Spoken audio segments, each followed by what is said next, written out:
ये gall stones बनते कैसे हैं? गॉल ब्लैडर का फंक्शन क्या है?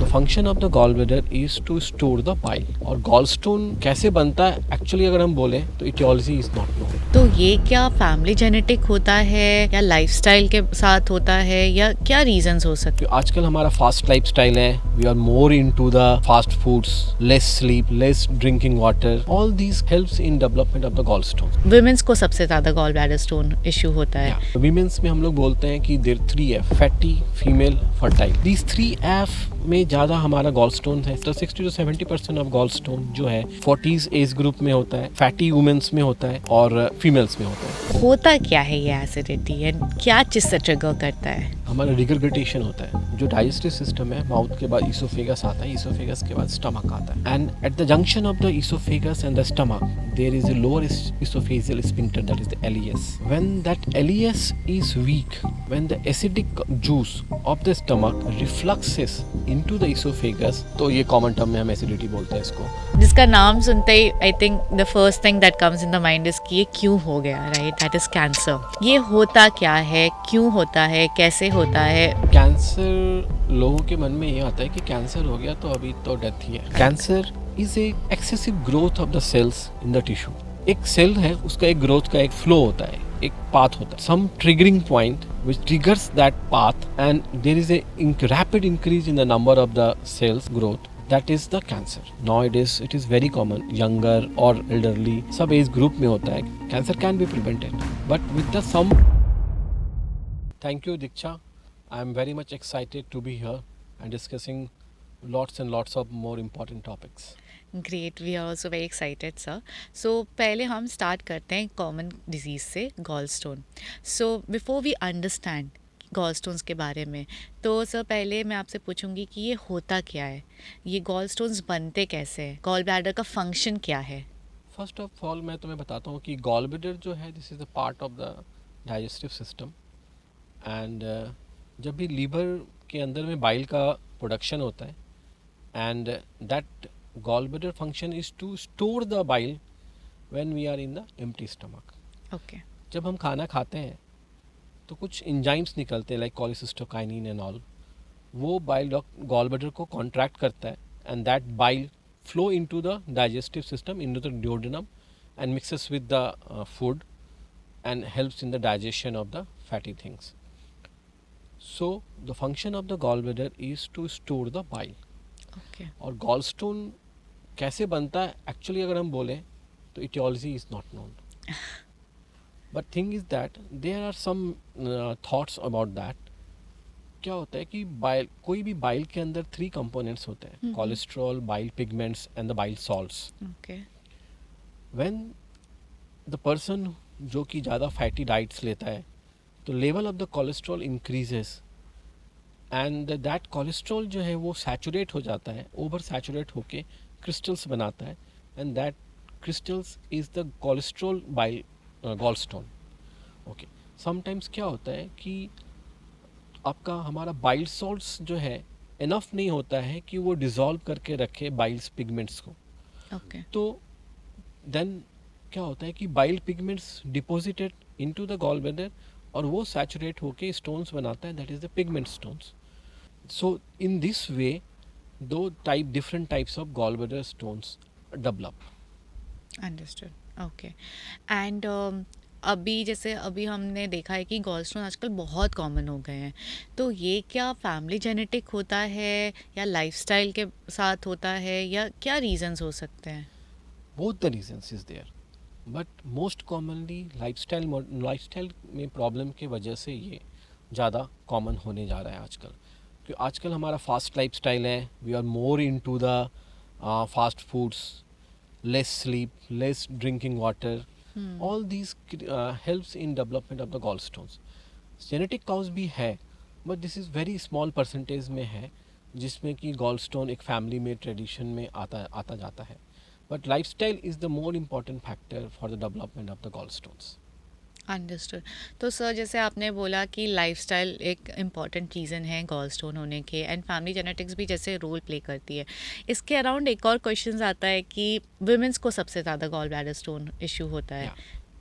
वीमेंस में हम लोग बोलते हैं कि there 3F, fatty, female, fertile. So these three F में ज़्यादा हमारा गॉल स्टोन है. 60% of the 60 to 70% of gall stone जो है 40s एज ग्रुप में होता है, फैटी वुमेंस में होता है और फीमेल्स में होता है. So okay.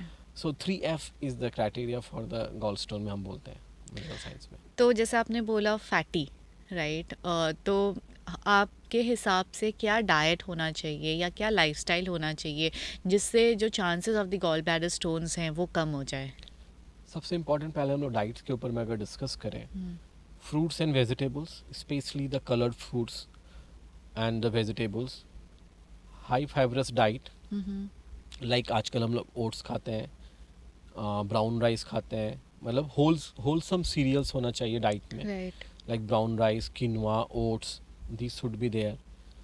Less smoking, in fact no smoking. Smoking creates helps in the development of the gallstone. And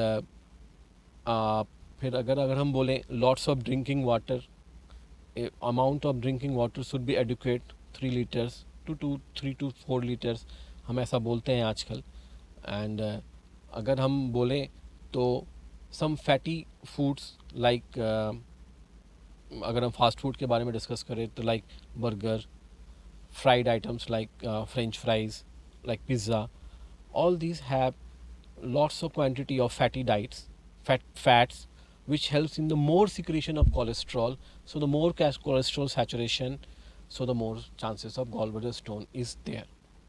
मतलब जब हम अपना ब्लड टेस्ट करें और हमारे lipid profile on the higher side आए तो वहाँ से भी हम एक ये फैक्टर ले सकते हैं, राइट, कि the chances of having gall stones could be on the higher side.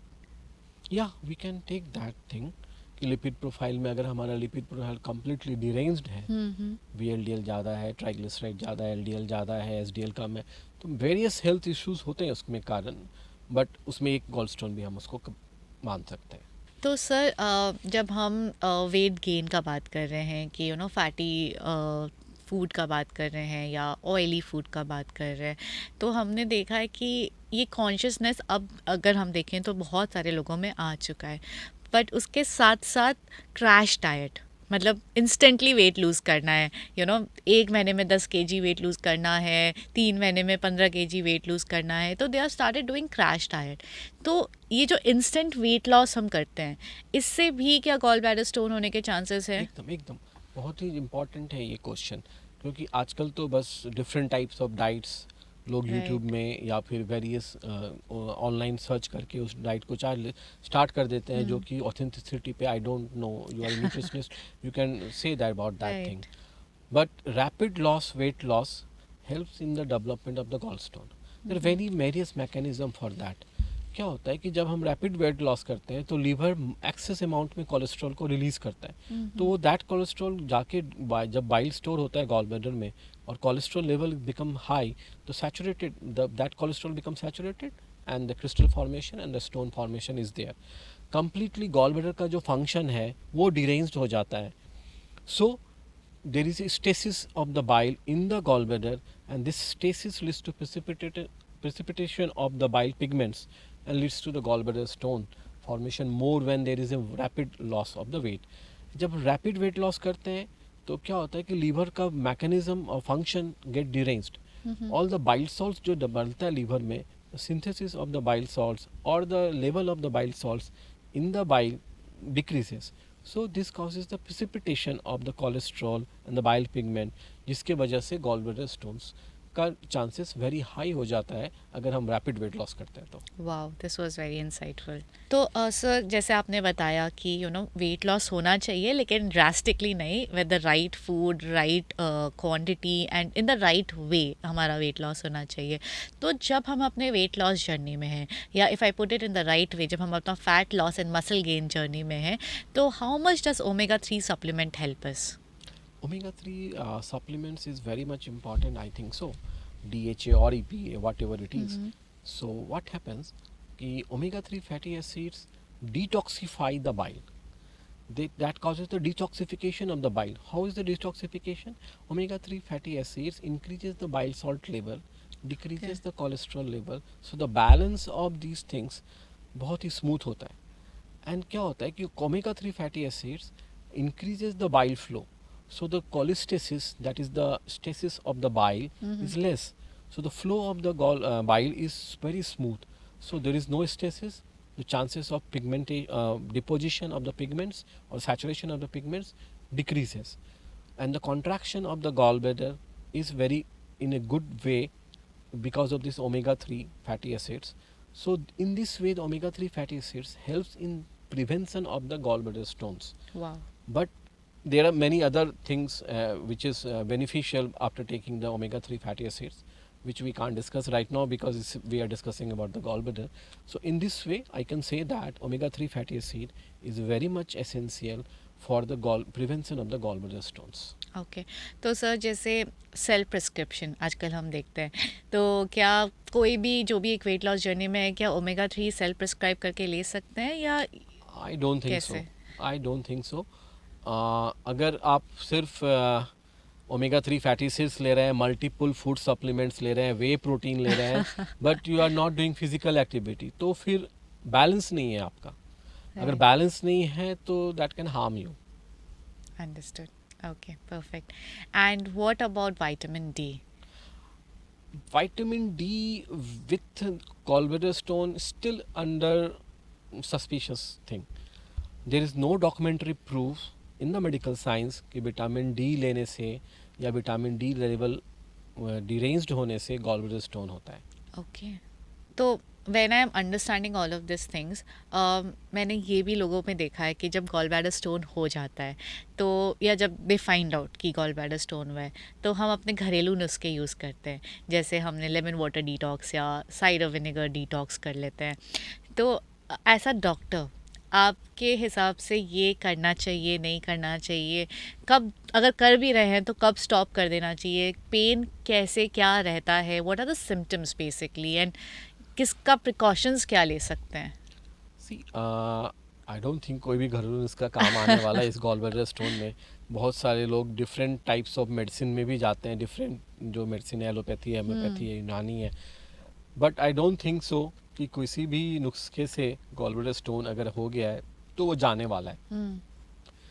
हो सकता है, ये नहीं है, ये नहीं बोल रहा मैं कि गॉलब्लैडर स्टोन हो गया तो आपको सर्जरी ही लगेगा. एसिम्प्टोमेटिक गॉलब्लैडर स्टोन सर्जरी नहीं रिक्वायर्ड है. ओके. बट अगर सिम्टोमेटिक है, that symptom can be because of the that symptom can be acute cholecystitis और क्रोनिक कोलेसिस्टाइटिस और गॉलब्लैडर स्टोन पैनकेटाइटिस. तो ये सब सिम्टम्स अगर हैं आपको, सबका अलग अलग सिम्टम है. तो अगर पेन हो रहा है आपको, pain specially in the right upper abdomen which may be radiating to the back towards the shoulder, if you are always nauseating, you have a tendency to do vomiting and bloating, postprandial bloating. आप खाने के बाद आपका पेट एकदम भरा भरा लग रहा है, नाइट में आप 3 बजे उठ रहे हैं, वॉमिट कर रहे हैं, देन आपको रिलीफ मिल रहा है. अगर ये सब कंडीशंस हो रहे हैं आपको, तो you should consult a doctor, get investigated, and if there is a gallbladder stone which is causing the symptoms, you should get it operated. Okay sir, जैसे हमने काफ़ी बार सुना है कि जो छोटे छोटे गॉल ब्लैडर के स्टोन्स होते हैं, वो क्या हमारे बॉडी में और भी जगह जाके इन्फ्लेमेशन क्रिएट कर सकते हैं? हाँ, कई बार होता है कि हम लोग पेशेंट्स आते हैं मेरे पास कि सर मेरा तो स्टोन साइज़ छोटा है या हाँ. बड़ा है. In gallbladder stones, size of the stone doesn't matter. If okay. you have a symptoms, you have to get it operated. Sometimes the small stones is more dangerous. It gets slips out, slips from the gallbladder stone and go into the bile duct. And वो क्या करता है कि bile duct को obstruct कर सकता है और patient को jaundice हो सकता है. और it may go up to the ampulla of the Vater, जहाँ पर कि pancreatic duct and the bile duct unite होकर के ड्यूodenum में खुलता है, वहाँ पे जाके ऑब्स्ट्रक्ट करके पैनकेटाइटिस करा सकता है, जो which is a very dreadful disease. So understood. We if you have a symptom, go for consult a doctor, get it investigated, get a proper guide and get it done. Understood. Going back to one more myth या fact, pregnancy के बाद हमने देखा है कि बहुत लोग complain करते हैं कि उनका गॉल ब्लैडर स्टोन हो गया या they going for a surgery. इसके क्या रीजंस हो सकते हैं? क्या होता है कि प्रेगनेंसी के समय में एस्ट्रोजन प्रोजेस्टेरोन जो हार्मोन का लेवल है वो कम्प्लीटली डिरेंज्ड होता है. पेशेंट्स में हाइपर एस्ट्रोजेनेमिया होता है, मीन्स एस्ट्रोजन का लेवल बहुत हाई होता है. And estrogenemia, hyper estrogenemia causes cholestasis, means flow of the bile get decreased, and the okay, bile salt level also decreases in the pregnancy because of the high estrogen level. So ये सब क्या करता है, ये सब कारण बनता है gallbladder stone होने का. Understood, So if gallbladder stone is there, if symptom is there, you have to get it operated. Understood, ठीक है। अभी जब हम ऑपरेशन का नाम सुनते हैं तो हम बहुत घबरा जाते हैं, राइट, कि वो हमारे बॉडी में एक सर्जरी होने वाला है, हमारी रिकवरी कैसे होगी, उसके बाद का क्या डाइट प्रिकॉशंस रहेगा। जैसे लोग बोलते हैं कि अच्छा गॉल ब्लैडर का सर्जरी हो गया तो आप ये नहीं खा सकते, वो नहीं खा सकते, आपको एसिडिटी होगी, ब्लोटिंग होगा। तो as a doctor what is your call for this, and इसके सर्जरी के रिकवरी, इसका सर्जरी का जो प्रोसेस है एंड पोस्ट इसका जो केयर रहेगा, उसका क्या ओपिनियन है आपका? There are so many myths कि आपने gallbladder stone निकाल लिया, अभी आप खाना नहीं खा सकते, आप कोई भी फैटी चीज़ नहीं खा सकते. बट आई विल से कि ऐसा नहीं है. हाँ, इनिशियल फेज़ में आपका फैट अब्जॉर्प्शन में प्रॉब्लम आते हैं, बट गॉल निकलने के बाद bile duct start functioning somehow towards as a gall bladder. And initial phase में आपको फैटी डाइट डाइजेस्ट करने में थोड़ा प्रॉब्लम हो सकता है, फ्रीक्वेंट स्टूल पास करना पड़ सकता है आपको. एंड बट उसका भी सोल्यूशन है कि आप फैटी डाइट्स कम खाएं, आप वाटर इनटेक आपका हाई होना चाहिए, स्मॉल फ्रीक्वेंट मील होना चाहिए, and specially at night your dinner should be bit early. So these precaution if you will take, there will be no problem. Perfect. So this they should follow for every lifelong, right? Like Yeah, this rules. doing early dinner is a good thing. It's a good Right. habit. Perfect, great. So I think we have got a lot of insights about gallbladder stone and gallbladder, and taking a summary from there. What I understand from this is eating a balanced diet, maintaining a healthy lifestyle, and eating your meals correctly and on time really helps you either to prevent the gallbladder stone या अगर हो गया है तो post care, right? Yeah, you are correct. So sir this was very insightful. अब हम बात करते हैं हमारे सेकंड टॉपिक पे, एसिडिटी। तो सर जब हम एसिडिटी बोलते हैं, राइट, तो लोग सोचते हैं हमारे बॉडी में एसिड ज़्यादा हो गया है, इसके वजह से हमको एसिडिटी हो रही है। सो होता क्या है ये एसिडिटी एंड क्या चीज़ से ट्रिगर करता है? अगर हम डिस्कस करें what is acidity, so acidity is nothing. So होता क्या है कि हमारा रिगरगेटेशन होता है. ओके, सो व्हाट हैपेंस, जो डाइजेस्टिव सिस्टम है, माउथ के बाद ईसोफेगस आता है, ईसोफेगस के बाद स्टमक आता है. जो स्टमक का जो सिक्रीशंस है that is an acidic secretion, because वहाँ पे HCl रिलीज होता है. So that is acidic situation. And at the junction of the esophagus and the stomach, there is a lower esophageal sphincter, that is the LES. When that LES is weak, and when the acidic juice of the stomach refluxes into the esophagus, तो ये common term में हम acidity बोलते हैं इसको. और हमें जलन होती है, यहाँ पे रेट्रोस्टर्नल बर्निंग होती है, हार्ट बर्न होता है, समटाइम्स हम वॉमिट करते हैं, या फिर एक बिलियस जैसा वॉमिट हमारे माउथ में आता है. तो ये this is acidity. Okay, and what about bloating sir? Bloating भी ऐसे ही होता है कि LES जो है ना, जब भी हमारा जो फूड हम च्यू करते हैं उसके बाद एक पेरिस्टालसिस मूवमेंट होता है. So all goes in A flow, like food is in the mouth, then it goes to the esophagus. As it goes into the esophagus, LES, which is the lower esophageal sphincter, relaxes. The food passes into the stomach. Again, the LES contracts, so doesn't the food from the stomach doesn't come back into the esophagus. So when there is a deficiency in this, there is a lack in the coordination, so bloating can happen. Understood, okay. And जब भी हमें acidity या bloating होता है, घरेलू नुस्खे होते हैं कि दूध पी लो, वो ठंडा करेगा, राइट? तो आपके हिसाब से ये कितना काम करता है? ये क्या है कि हम दूध पीने से हमें इंस्टेंट एक रिलीफ मिलेगा, that is always because of the soothing effect, but it doesn't mean कि वो एसिडिटी को ठीक करता है. Sometimes the patient is having the lactose intolerance, patient will have more bloating and the more acidity. Right. Could be more inflammation, Yeah, right? more inflammation. तो sir जब आपके पास इतने सारे क्लाइंट्स आते हैं, जब इतने सारे पेशेंट्स आते हैं एसिडिटी का कंप्लेन करते हुए, आपने कॉमन ट्रिगर क्या देखा है सब में कॉमन, जिसके वजह से वो एसिडिटी ज़्यादा ट्रिगर कर जाता है? Two things is important. One is the dietary habits. Second is the sedentary lifestyle. These two things is very much important for the acidity to develop. Dietary में अगर हम डिस्कस करें तो डाइट्री में if we take the fried items, the fatty diets, carbonated drinks, caffeinated drinks, smoking, alcohol, all these things trigger the acidity. Okay, how they trigger the acidity? They decreases the LES tone, that is the lower esophageal sphincter tone, so there is more reflux of the acidic gastric juice into the esophagus causing acidity. Okay second is the sedentary lifestyle.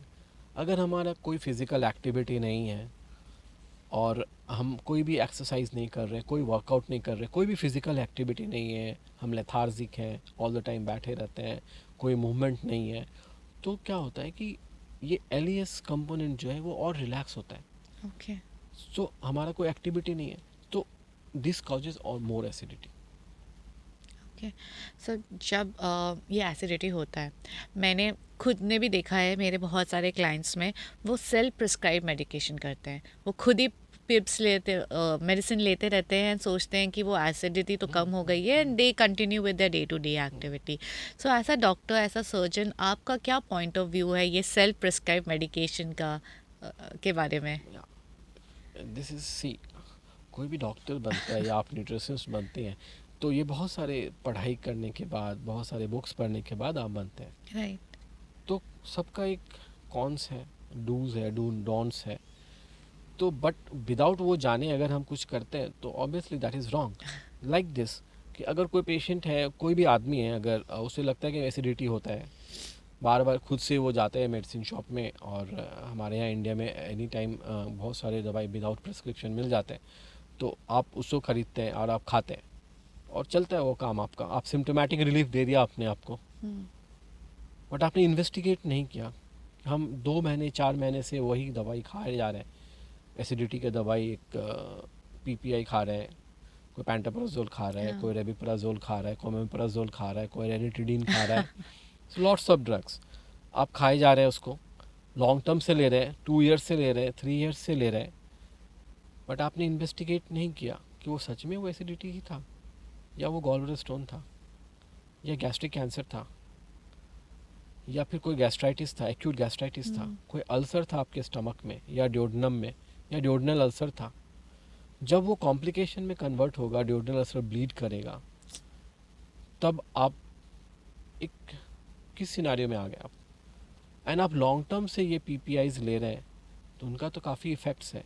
Kidney disease कराता है, cardiovascular disease कराता है. तो we have to, अगर आपको symptoms हो रहे हैं तो आप या तो पहले लाइफस्टाइल मॉडिफिकेशन करिए, डाइटरी चेंजेस कीजिए, उसके बाद भी अगर आप ठीक नहीं हो रहे तो please consult A doctor, get it investigated.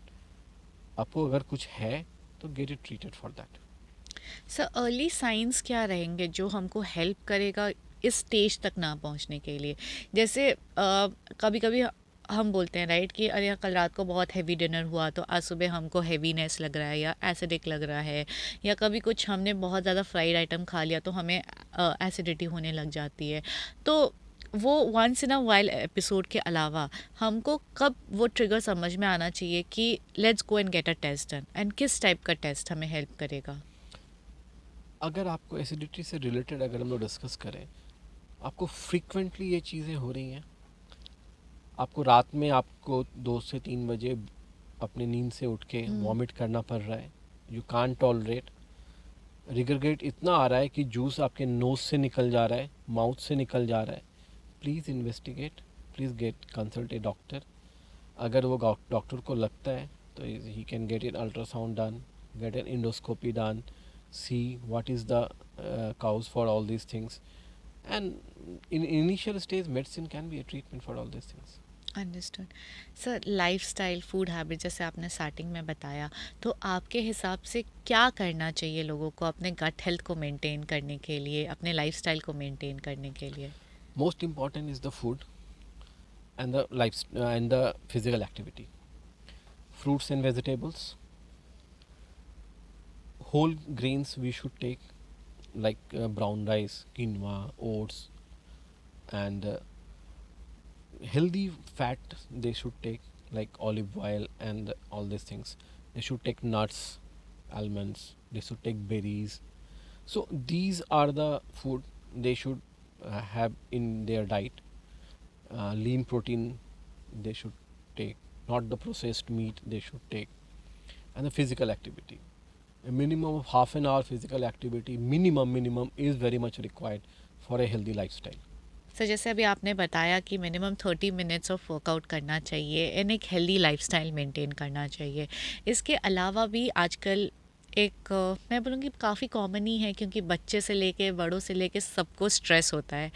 तो स्ट्रेस के वजह से कभी वो ओवर ईटिंग कर लेते हैं, कभी टाइम से खाना नहीं खाते हैं, या वर्कलोड इतना रहता है कि रात को 11-12 बज जाता है डिनर करते करते।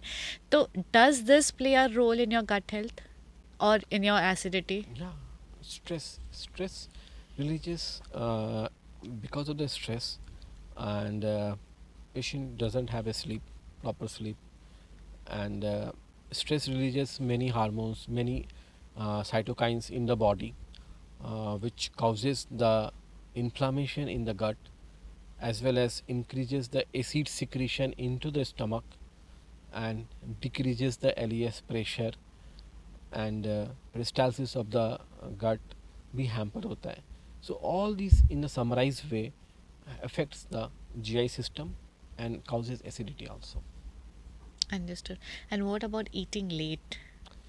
Eating late से क्या होता है कि आपने अगर eating late खाया, late dinner कर रहे हैं आप, after dinner you go to the sleep, you don't have any activity around, and if you do early dinner, you can at least you are doing some activity after that, so the movement of the food is proper.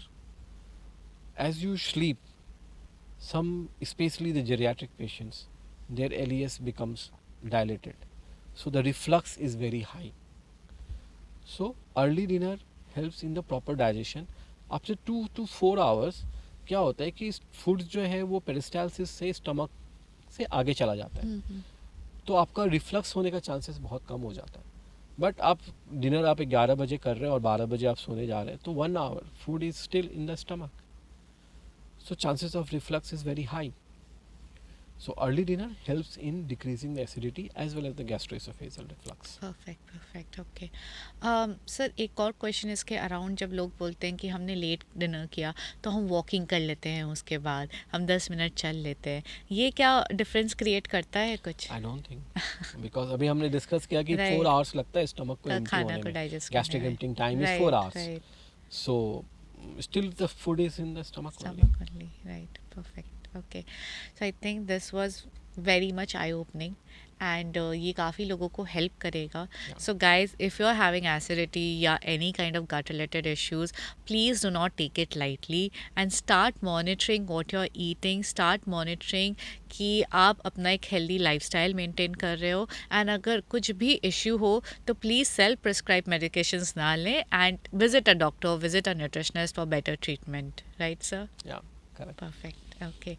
तो अभी जैसे हमने acidity के बारे में बात किया, gall bladder के बारे में बात किया, अब हम चलते हैं एक बहुत ही हॉट टॉपिक, ऐसे जिसका नाम सुन के ही सब कोई डर जाते हैं, राइट? एंड आजकल ये काफ़ी कॉमन भी हो गया है, not only at elderly people, we even see it at a very young age, right? And जिसका नाम सुनते ही I think the first thing that comes in the mind is कि ये क्यों हो गया, right? That is cancer. So let's talk about cancer. Sir, ये होता क्या है, क्यों होता है, कैसे होता है, क्या है कैंसर? कैंसर, लोगों के मन में ये आता है कि कैंसर हो गया तो अभी तो डेथ ही है. Cancer is a death sentence, but it's not like that. Early detection of the cancer. Cancer is a excessive growth of the cells in the tissue. अगर हम लेवन सिंपल टर्म्स में अगर डिस्कस करें तो एक सेल है, उसका एक ग्रोथ का एक फ्लो होता है, एक पाथ होता है, but some triggering point which triggers that path, and there is a rapid increase in the number of the cells growth, that is the cancer. So, and this is very common nowadays. It is very common, younger or elderly, सब age group में होता है cancer. Body में head to toes किसी भी part में हो सकता है. So and cancer can be prevented. It is not like that कि cancer can't be prevented.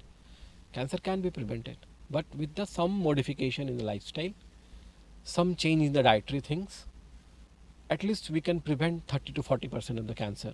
Wow. I'm not giving a statement. It is 30 to 40% of the statement, but in my experience, we can at least prevent the cancer with some change in the lifestyle as well in the dietary changes. So, what you mean to say here is lifestyle, food habits play a very big role in uh, preventing cancer, right? Or at least delaying the whole thing. Yeah. See, many cancers, like whether this is the breast cancer or the kidney cancer or the prostate cancer or the lung cancer or the urinary bladder cancer, uterus cancer, any cancer, diet is a very important thing.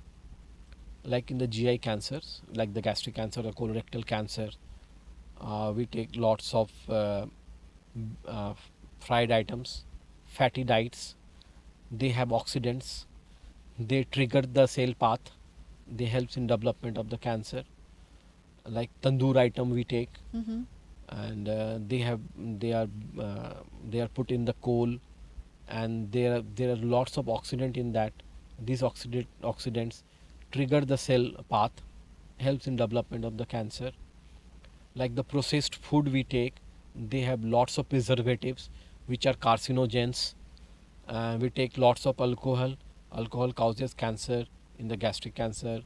Many cancers, they alcohol causes. Smoking is the cause of tens of the cancers: lung cancer, gastric cancer, breast cancer, uterus cancer, urinary bladder cancer, lots of cancer, oral cancer, all these because of the smoking. So see, there are lots of cancer. If we don't smoke, at least we can prevent the part of the cancer.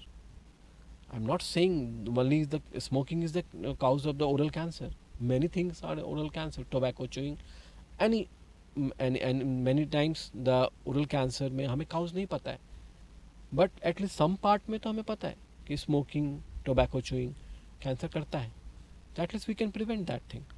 Right, So right. cancer is still related to the lifestyle and the food habits. तो जैसे आपने this was very insightful, आपने जो भी हमको बताया कि जो चीज़ें हम प्रिवेंट कर सकते हैं एटलीस्ट हम उतना तो कर सकते हैं, राइट? लेकिन ब्रेस्ट कैंसर जो आजकल again it's been very common, right? Breast cancer, and कितनी बार हमें कॉजेज़ नहीं पता चलता है कि हमारे किस वजह से हमको ब्रेस्ट कैंसर हो गया है. तो इनका क्या रीज़न हो सकता है सर ब्रेस्ट कैंसर का? मैं फर्स्ट ऑफ ऑल आपको बताता हूँ कि breast cancer is the second most common cancer in the women in India okay. right now. First is the cervix cancer, second is the breast cancer. And breast cancer के भी बहुत सारी etiology है. Of course, genetic is the one of the most important etiology for the breast cancer. There are many genes, BRCA1 gene or P53 genes, which are the triggering point for the breast cancer to develop, and it runs in the gene. Second is the आजकल lifestyle हमारा change है. Everybody is fast. हम working हैं तो हम breast feeding कम करते हैं.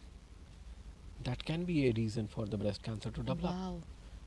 Early menarche, late menopause, that also causes the breast cancer. Alcohol smoking causes the breast cancer, and in some part we don't know the etiology of the breast cancer, but still the breast cancer develops. Okay sir, तो early symptoms क्या रहेंगे breast cancer के अगर हमको check करना हो तो?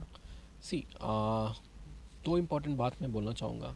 Breast self examination, every girl, every woman should know how to do the breast self examination. We can see it on the YouTube. I am not going to discuss it here, but breast self examination we should do to see what, to see whether we have any lump in the breast or any nipple discharge is there, any change in the shape and size and of the breast. And so if there are these symptoms, they should consult a doctor immediately, and doctor will investigate that with many tests like mammography, ultrasound, true cut biopsy, examination, and it will diagnose whether this is a cancerous lump or a non-cancerous lump, and accordingly the further treatment will go ahead. Understood okay. तो जब आप बोल रहे हैं कि self examination का, is there any particular blood test, जैसे आपने बोला कि जेनेटिकली भी हो सकता है, तो is there any kind of blood test that they can do to determine it? I'm sorry, this is there is no blood test, so we can determine whether we are having this.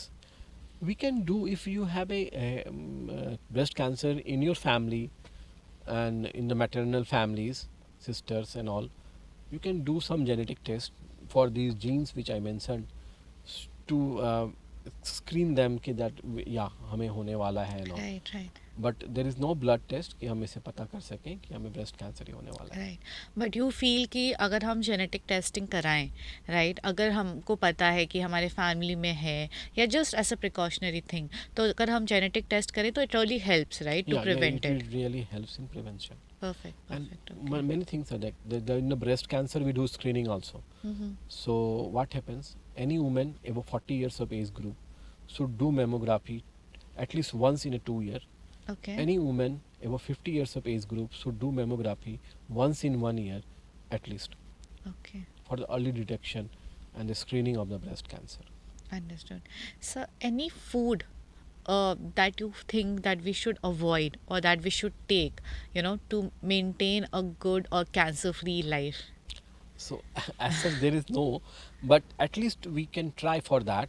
So we should have fruits and vegetables. I will say if the one thing you will ask me, I will say the fruits and vegetables, especially the colored fruits and the green vegetables. So they are very full. They have antioxidants, Mm-hmm. and antioxidants somehow helps in prevention of the cancer. And of course I will ask people, if you think that moderate alcohol, taking moderate amount of alcohol will give no harm, but this is wrong. This has been proven that there is an evidence that moderate alcohol also causes the cancer, and of course we should avoid alcohol and smoking. तो sir, जैसे आपने हमें बताया कि diet इतना important role play करता है, तो क्या हमारा लाइफस्टाइल, जैसे आपने बोला कि ये भी एक मेजर कॉज है, राइट, तो एक्सरसाइज कितना हेल्पफुल है हमको? So any type of physical activity, क्या होता है ना, obesity is the cause of cancers in many part of the body. It can be meningioma, it can be thyroid cancer, it can be lung cancer, it can be breast cancer, it can be stomach, it can be colorectal, it can be prostate, it can be uterus cancer. So obesity, it has been proven that obesity causes these type of cancers.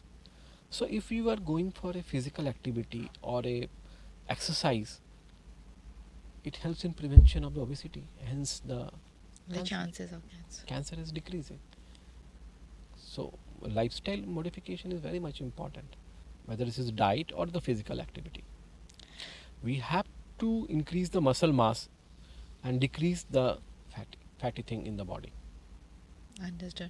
And sir, जो ये आजकल हम young population देख रहे हैं, specially school going kids या college going kids, इनमें भी हमने देखा है कि कैंसर बहुत बढ़ गया है। Any advice you want to give to this young children and kids?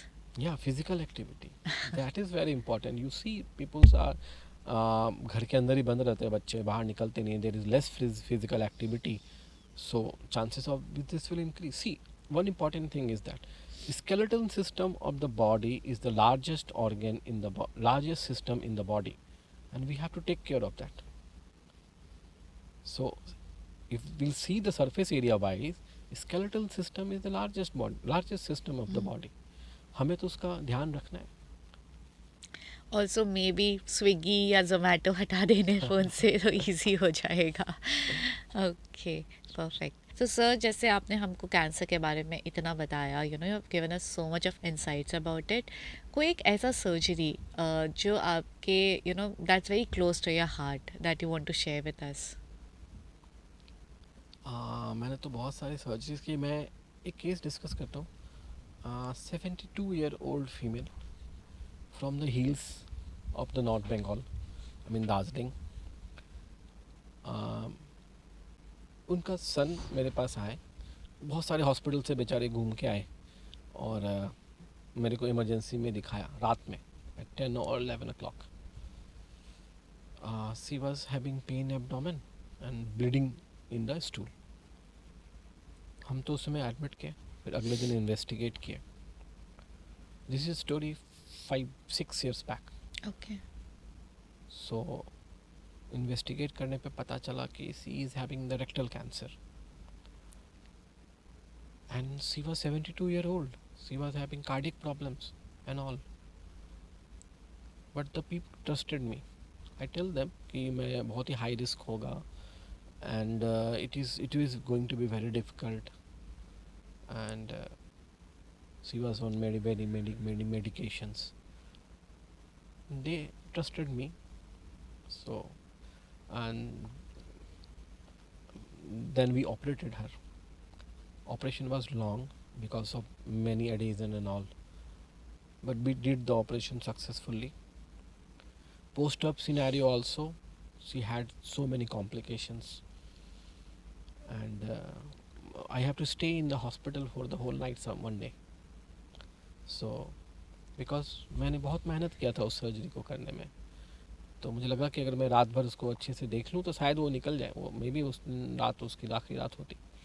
So I did that and she was successfully treated. Her post-op recovery was good. Is I think 7-year-old story.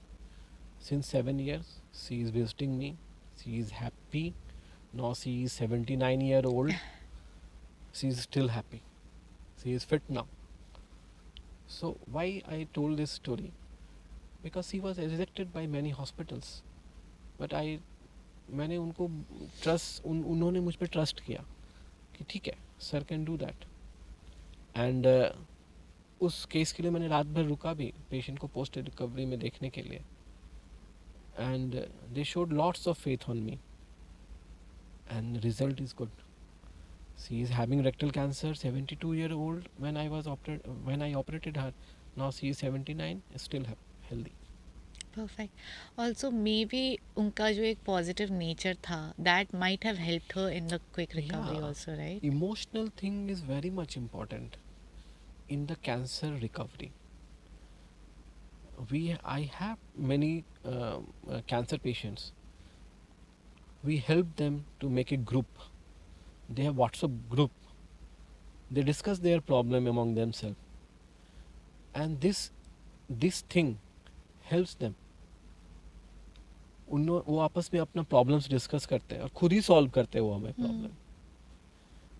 When I was in Mumbai Tata, we had also this type of sessions कि वहाँ पे हम group बना देते थे. ये breast cancers का एक ग्रुप है, ये अपना प्रॉब्लम खुद ही डिस्कस कर रहे हैं और खुद ही सॉल्व कर रहे हैं.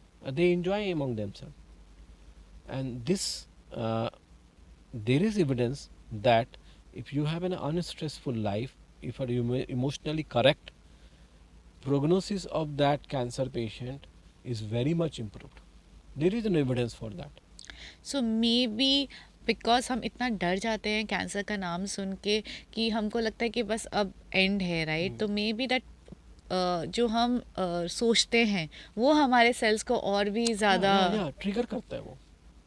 Right right right. Very very very good point sir. I think कि this is something that we all should start doing, that focus on our mental health, focus on our lifestyle, focus on food habit, and try to stay calm, right? Because this is gonna help us to have a very positive lifestyle and a positive relationship with our body. I think this was a very you know, like a very nice story that you told us, and that's gonna inspire so many of us, sir. Yeah. Sir, आज I've learned a lot today from you about cancer, acidity, gallbladder stone, right? So and again all of this are very very common, like बच्चों से लेके बड़ों को सबको हो रहा है आजकल ये। तो एक take away message as a doctor, क्योंकि आप इतने पेशेंट्स को मिलते हो, आप इतने have done so many surgeries, what is that one take away you like to give to everyone? So fourth thing I'm going to tell, not the one thing. Okay. First is the dietary thing. Less fried and the fatty diets. More of protein, more of wholesome grain, more of fruits and vegetables. Right. Second is the physical activity. Whether you are doing exercise, you are playing games, sports, do that. Third is the stress less habit. And the fourth most important is the good sleep. 7 to 8 hours of good sleep is very much important for anything. Perfect, perfect. I had a great time, sir. But I'm not gonna end this podcast like this. I'm gonna ask you a fun rapid fire questions. Okay? आपको बिना सोचे एकदम quickly आपको इसके answers दे रहे हैं. So are you ready for it? Yeah. So I'm very excited about this round. Okay, so my first question. Gallbladder के लिए एक best food और एक worst food? Best food I will say fruits and vegetables. Okay. Green leafy vegetables and all colored fruits. Okay. The worst food is the fried items. French fries, pizza and all. Okay. एक myth about acidity जो लोगों को तुरंत बंद कर देना चाहिए. Drinking carbonated drinks. Coca-Cola and Pepsi. Yeah, मुझे acidity हो रहा है, I'm going to have Pepsi and I will be all right. Great great okay. एक सुपर फूड जो आप अपने डाइट में रोज़ यूज़ करते हो? I think chia seed. Wow perfect. अगर एक हेल्थ टिप आपको बिलबोर्ड में लिखना रहे और जो पूरे इंडिया में लगेगा, वो क्या होना चाहिए? Do physical activity, balanced diet and proper sleep. Wow perfect. Favourite stress buster after a long day of surgery? For me it's workout. Perfect perfect great. T या कॉफ़ी कौन सा ज़्यादा एसिडिटी फ्रेंडली है? Acidity friendly both. Have proper way में in little amount, that's it. Okay. एक lifestyle habit जो cancer risk को dramatically कम कर सकता है? Physical activity. Perfect. I think we are completely on the favor of physical activity and clean eating. Yeah. Okay. One thing about gut health जो सबको पता होना चाहिए? Balanced diet. Perfect. Balanced diet. Perfect. That's it. Great. Okay. I think we had a great session, sir. Thank you so much for your insights. Thank you, Diksha. I'm very excited for this video.